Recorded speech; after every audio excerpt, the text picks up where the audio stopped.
This is Not Quite Dead, Episode 25, Mordacious.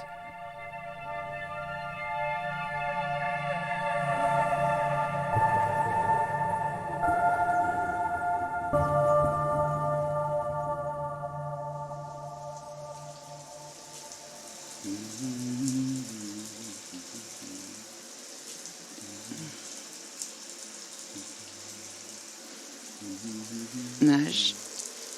Oui. Nothing, I just... What? It's fine.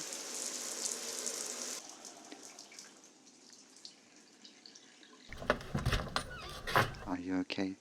Yeah, I don't remember getting back to this hotel last night.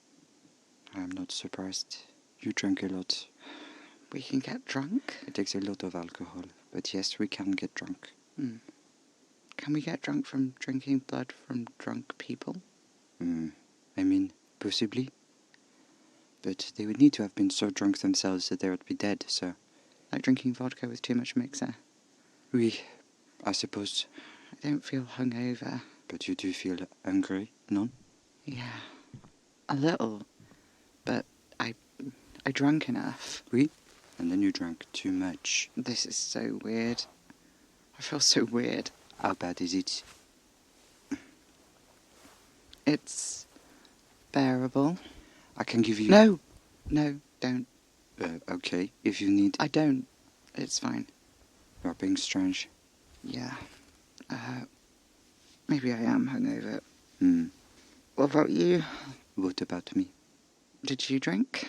Oui, but like most things, it takes a lot more to affect me after all this time. I said something about that. About old vampires being no fun at all? No, about, like, old vampires needing less blood? Oui, you always found that most intriguing. I'm sure if microscopes had been powerful enough back then, he would have examined my blood more closely. He suspected its healing properties were more painful than his own, but... But... He never tested that. He never tested this particular aspect. You didn't let him? I offered him to. I told him to. He refused. Oh. Why? Peur. That means fear, right? Oui. What are you doing? Laying down. Oh. I'll move over. Okay. I want to talk. You can hear me, mon frère. You could hear me if I were out in the car and you were exactly as you are now. I know. I'll move over. So, what was Cass afraid of? Many things. Why wouldn't he take your blood? Because it was one thing to identify that vampire blood had temporary healing properties. It would be another thing entirely to discover that the blood of ancient vampires had even more potent properties. Why is that more significant? I forget sometimes that you have been so isolated from other vampires. Why is that relevant? Because it means you do not know who I am. Alarming thing to say. Désolé. I do not mean anything particularly sinister about it. Just that by now, had you been made under different circumstances and been exposed to any other vampire more than 6 months past their making, you would not be asking this question. Nash, what are you saying? It is complicated. I do not want to speak about it. Then why bring it up? It was an accident. Now you're being weird. I just do not want to speak about it. I'm enjoying you not knowing. I'm aware that is unfair. Nash, what don't I know? Many things. Yeah, I'm as thick as 2 short posts. Thanks. Not what I meant. Do not push me. Yeah. Sorry. You were drawing a boundary. I didn't mean to push that. That's a dick move. Sorry. It is okay to be curious. You asked me the other day if I thought I was the oldest vampire alive. You said you might be. I was lying. You mean you're not 1,000,000 billion years old? Your first bite wasn't on a T-Rex? Oh, you're being a little creature, you know. Like an animal? Oh, sorry, an animal. I do not sound like this. Wah, wah, Ulfie, you are a big sad vampire. Ooh la la. Mon Dieu, tu es un monster. Do you know I bit Casper? Quoi? I bit him. When I was human, I bit him. My. And to think as soon as you had real teeth, it took you months to remember how to use them. I never broke the skin. You see this? Your arm? These marks on the skin? A bite. Oui. Casper. The only thing that will scar a vampire's skin. The bite of another vampire. He bit me too. A lot. I know. I have seen. He bit you dizzy, little one. I'm taller than you. Oui. And yet, I tower over you in spirit. That is such a short guy thing to say. I was very tall for much of history. Huge. Colossal. Yeah, I get it. I saw Cass's sketch. You don't need to impress me. C'est fait baiser. That is not what I meant. You're like the opposite of compensating for something. Unless Casper was enhancing your appendages, if you catch my drift. Oh, be quiet, you imbecile. Okay.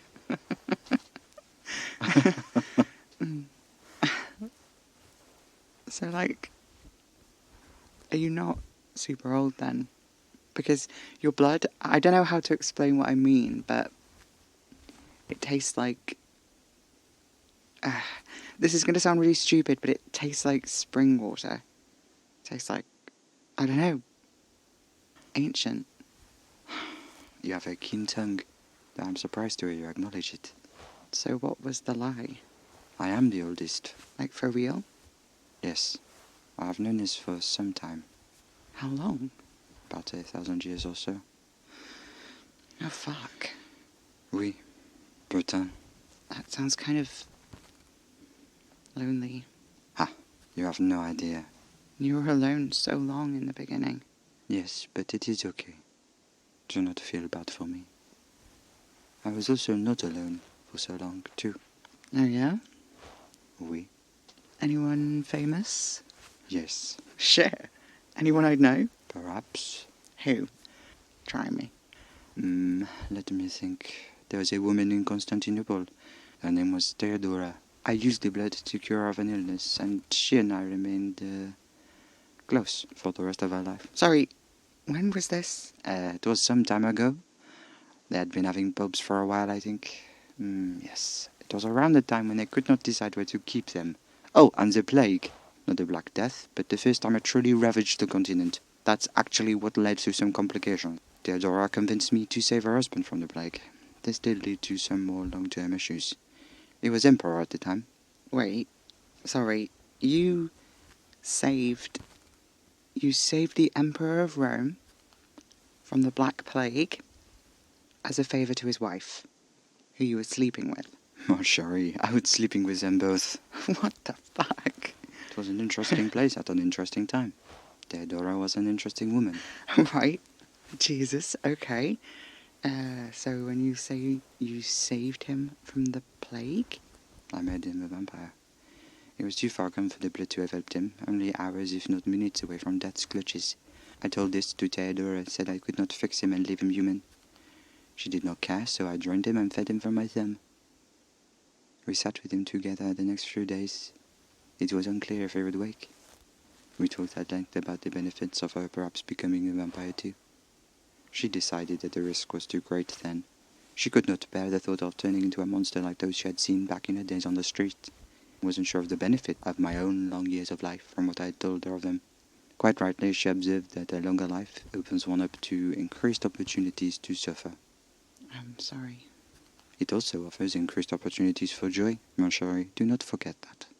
Anyway, her husband survived. 6 years later, Theodora was taken with a strange sickness. When I saw her, I recognized the smell. It is a disease of the blood which had not been known for hundreds of years by any name, detectable only by the noses of vampires. It makes the blood taste different, smell different. I offered her the blood, and this time she accepted at her husband's encouragement. He did not want to lose her, and I did not want him to lose her either. We sat with her together, but Theodora never woke from the long sleep after tasting the blood. After her death, Justinian was never the same, which is what I had feared. I could not leave the city. I had made one of the most powerful men in the world a vampire, at the best of the only woman who could control him, a woman who was now dead. For his part, he played things safe, but he became increasingly obsessed with religion. In the end, he asked me to take his life. Did you? There are some requests you cannot refuse. This is one of those requests. Why? Because you made him? Non, mon ami. Because we were friends and he was suffering, and that suffering was in part my fault. A vampire can take his own life, of course, but it can be swifter, more painless with the help of a friend. Cruel of me to deny him that, wouldn't you agree? I don't think I could do it. You are a kind and helpful soul, Alfie. If you were put in such a position, whatever decision you made would be kind and thoughtful, and the best you could offer. Don't think on it. For vampires, death is different. Provided we all have the resources we need, it will not come for us. Few vampires have that level of luxury, but the ones who can survive do not owe their existence to the ones who never had a chance to. It is okay to live forever. It is okay to not, even if you have chance to. Some people simply reach the end of what the world can offer to them. If you know their needs are met, if they are not being forced, that they are not plagued by some temporary grievance, if they are sound of mind, then who are you to say they cannot choose an ending, should they desire it? How old was Justinian when he died? 83. About as old as humans live for. Oui, though such a long life was unusual back then. Less so for a king or an emperor, but still worthy of note. Désolé. I think you are looking for a more fun and jaunty tale, no? I don't mind. I like hearing about you. What? I just worry. About what? You. Yeah? Of course I worry about you. I did not spend weeks and months nursing you to health to have you keel over on me, oui? That's not what you meant, though. Is it not? Care to enlighten me on the meaning of my own words, then? You're worried because I care about you. Nash? It is getting close to midday. See the sun around the edge of the curtains?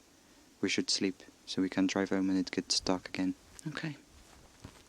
I am sorry about me. No, I get it. Oh, stop humming at me. You can go get in the other bed if you want. No, I don't. What does it feel like? Quoi? The sun. Oh, why don't you see? Does it hurt? Oui, of course it hurts, mon cœur. What sort of question is this? Yeah, that was stupid of me. No, come on, see. Okay.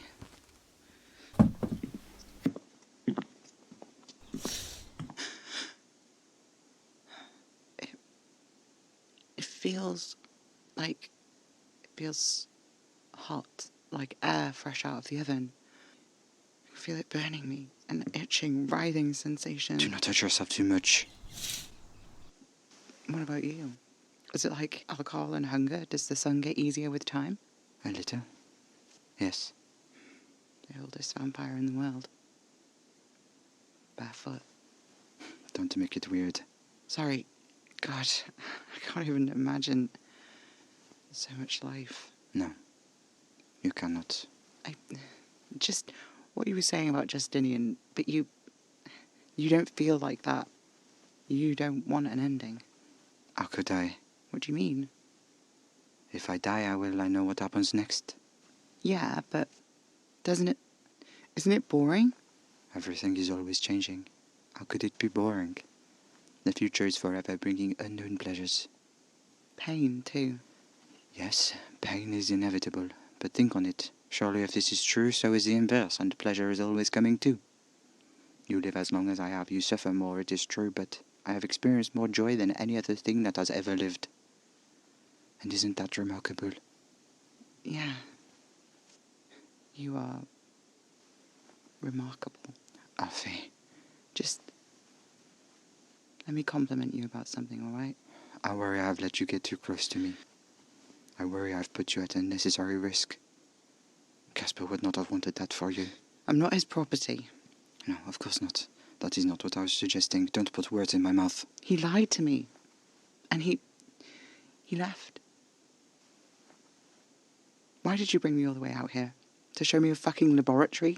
What was that meant to tell me? I hoped seeing it would tell you things I could not phrase aloud. I wanted you to see what we could not tell you. What Casper was protecting you from. And what is that, exactly? Because I still don't see it. The conclusion of his and his friend's research is that we are fucking dead, Alfie. Do you not understand? He thought that we are corpses, that we are animated mummies, we are exhibits, where a human remains puppeted around by something like an infection that makes us walk and talk and fools us into thinking we are alive, but we are not. That is what he thought. That is what he believed about himself, about me, about all of us. And now it would be what he thought about you. Nej. He sent me a fucking letter. He said he needed my help. He told me to come at once. It was important. He had met a boy who was resistant to some of the side effects of the blood. Sorry, I was what? Because I felt... You could throw off the glamour. You were not afraid of him. It took you almost half an hour to succumb to the bite of an half-maid. That would have killed most people in minutes. What? He had an interest in you, the same way you had an interest in the victims of the half-maids. What? No, didn't. Everyone was interested in them. You were interested in him, too. You are good at your job. You have an inquiring mind. This is what you do. You are interested in the mechanics. It is your first thought. Yeah, but that's... We were fucking. We were in love. Ne sois pas stupide. It is not you. You loved each other, yes, but you are fucking fascinated by him, weren't you? How did it work, the strange racing of his vampire art? You didn't love him in spite of it like he thought. You loved him because of it. And he was fascinated by you right back. Little human who was not afraid of the big bad wolf. Who even wanted to fucking bend the big bad wolf over a table and fuck him raw. Who could not be fucking fascinated, no? You're lying. You're a liar. What part am I lying about, huh? Which part? He loved me. Yes, he did, passionately, more than anything. Even, he would have died. You see? He would die to save you. And to him, that would mean keeping you human. What are you saying, Naj? I do not think. It is complicated. I stand by what I said. He would not torture anyone. He would not have stood for it. That was why everything stopped at the house. His friend, he wanted to take living humans, try to treat them. He believed the blood might be some miracle cure. Casper, he would not have this. What are you talking about? He told me... Fuck. In his letter, he said I was the only one who could help. So I came looking for him, and I did not find him. I found you. And I knew what he had hoped to happen by calling me. That I would come and I would give you my blood, and somehow, magically, it would save you in a way that his could not. But even though my blood is more potent than his, it would not have saved you. Neither of us could have saved you without turning you. He would have known this deep down, so there was something else. At this point, you're just fucking talking. You're literally just saying words, and it doesn't mean anything. It does, just listen. Casper knew. He and his friend's methods differed. They stopped speaking. Casper would not speak about it, but I think he burnt down the whole house, so he would not have to speak about it to anyone. I thought maybe he had even killed him in the fire. Killed? Who? His friend. What has this got to do with anything, Naj? What the fuck are you talking about? Casper never told me what happened between them, but I added it all up. It was an unresolvable disagreement. But there was one thing in the whole world that could have made him overlook that disagreement. Desperation that can only come from a place of love. Love for you. Desperation to save you. Yeah. What are you saying? Casper was not captured. Not the way they tried to catch me. Not the way they have been taking the others. He went to them willingly. But he called me. He called. He was so fucking scared. He told me to run. I know. I listened to the tapes. He went there willingly and he was betrayed. Why would he go willingly after everything we'd seen? After Moira, the other vampires that were disappearing? How can you not understand? He was desperate. He would have done anything. When he wrote me that letter, he told me he was going to see an old friend. He was going to see if an old friend had come good on a sour promise. I had no idea what it meant at the time, but when I came to York, when I was searching for Casper, I thought I recognized a familiar scent.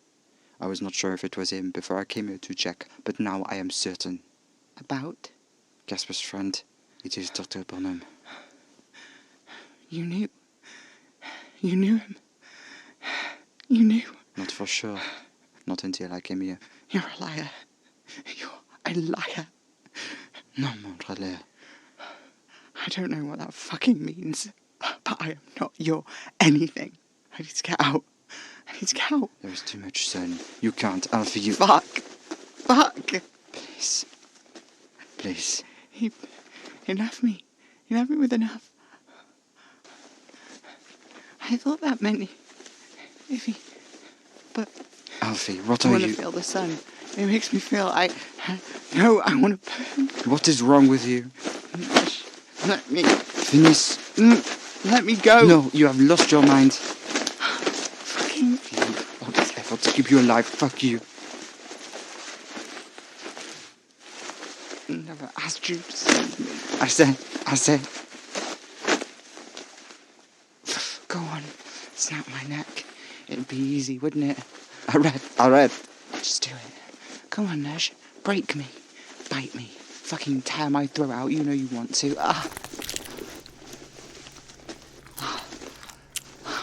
Yes. Yes. Drink me. Drink me dry. Fuck you. Fuck you. You're fucking crazy. Ta ta, cassé. C'est que ton problème. I don't speak fucking French. If you want to insult me, you're going to have to do it in English. Why? So you can look at our friend and call him a liar? You are not my friend.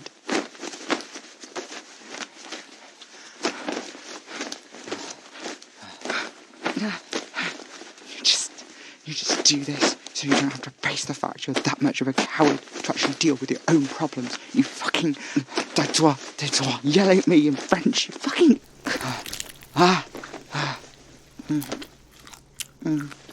You do have fangs after... Shut up. Or what? I will make you... Can you taste your blood on my tongue?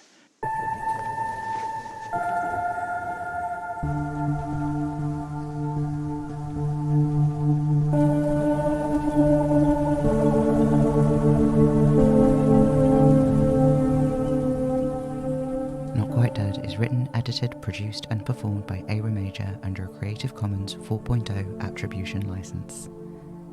You can support the show by signing up on patreon.com/Hanging Sloth Studios or leave a one-off tip at ko-fi.com/Hanging Sloths. Live, laugh, bite.